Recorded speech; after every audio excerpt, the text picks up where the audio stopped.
Outdoor living area is being featured here today with a ton of lighting. And Mark, when you talk about lighting on a property as beautiful as this in the St. Joe River, 6-span bridge behind us, you talk about lighting that's not only for beautification, but also there's a practical side to it too. Absolutely. It just adds to the security.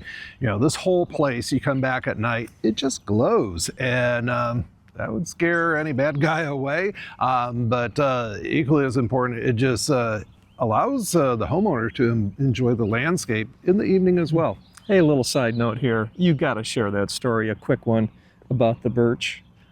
Come on, please. Well, to the viewers right here, we planted a clump birch tree, and shortly after completing the landscape, homeowner calls us and said, someone cut down our birch tree.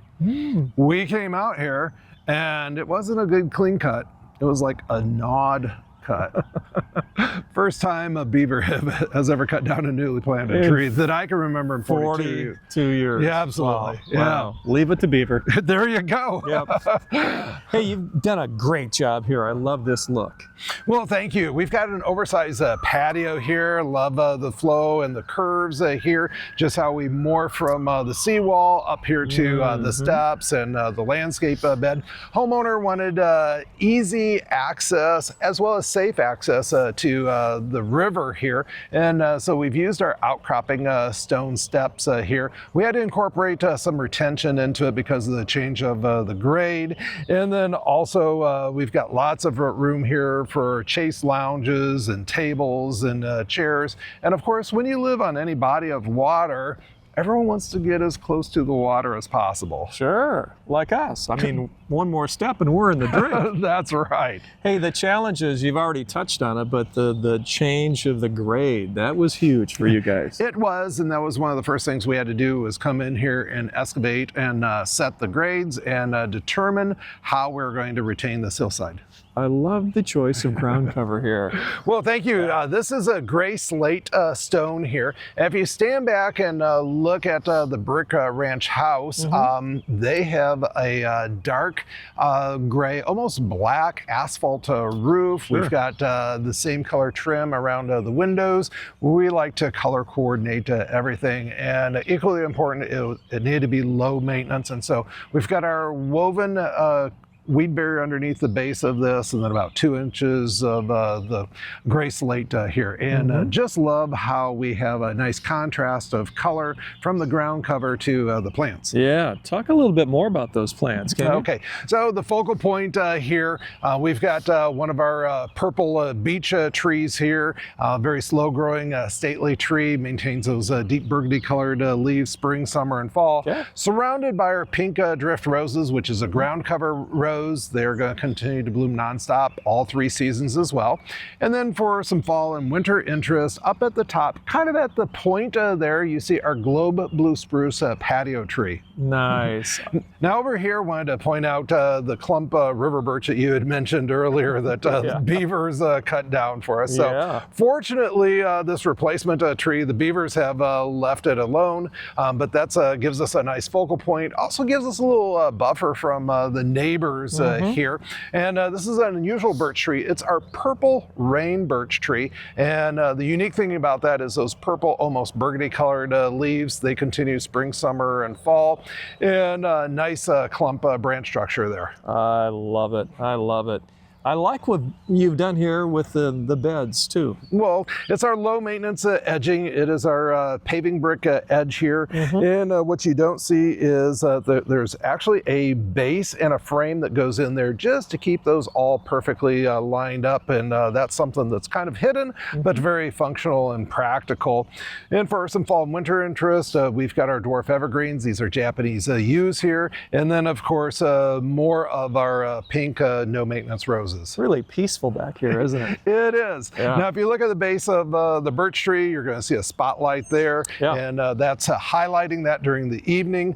Those light fixtures, they have a shroud to them, and so it hides the source of the light. And if you look, that shroud, which is the taller part of the lens there, that is facing the house. So when the homeowner's walking down the steps, you don't have that blinding light. Makes sense. Yeah. Now over here for beautification as well as safety, we wanted to highlight these steps. So we've got our path lights following the curve of the walkway. There's 3 path lights here.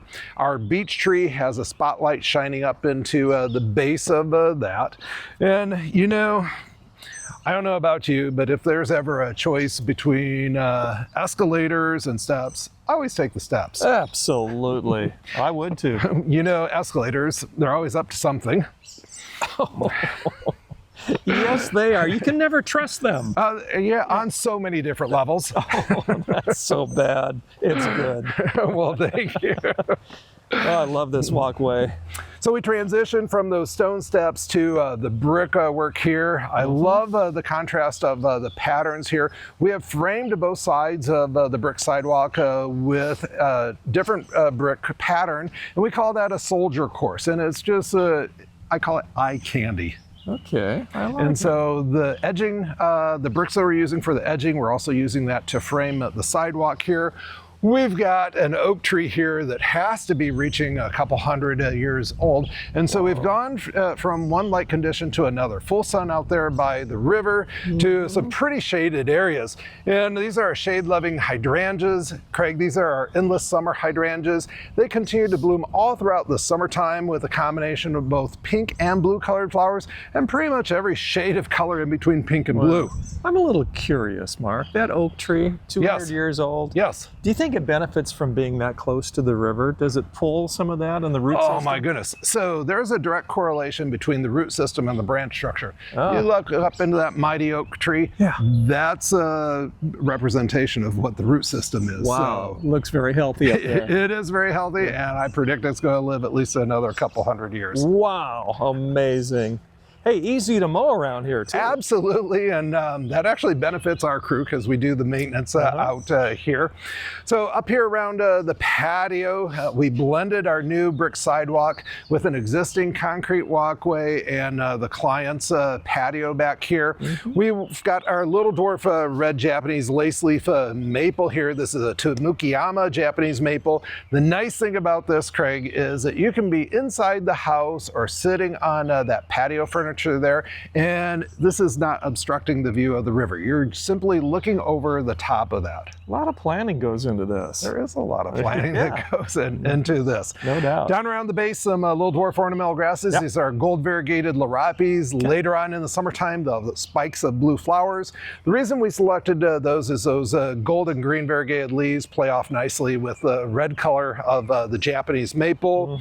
Homeowner loves the color of roses, and so we've got our ground cover roses here. We always like to do a layered type of look. So the roses are in what I would consider the front of the landscape bed. And then on the opposite side of the sidewalk, we've got the simplicity of the boxwood here. Now the biggest challenge is we've got these huge windows with the sunroom. You know, they come almost all the way down to the ground. So we only have about a couple of feet to work with. And so we planted these actually right next to each other, and we're going to keep them pruned always below the base of the window. And with boxwoods, that's easy peasy. It really brings this whole architectural feature up to date, doesn't it? It does. It adds a nice edge to it. Before we were here, we had some tired landscaping. Yeah, that's not good. So the boxwood hedge, it wraps all the way around the sunroom here, leads up to the steps, and then we also have a continuation of the boxwood underneath these large picture windows, and they do a nice job of framing the back door. I like the outdoor furniture you've selected. You probably recognize that. Yeah. This is from our home and garden center. The nice thing about this furniture is you can leave it outside 12 months out of the year. You don't have to store it.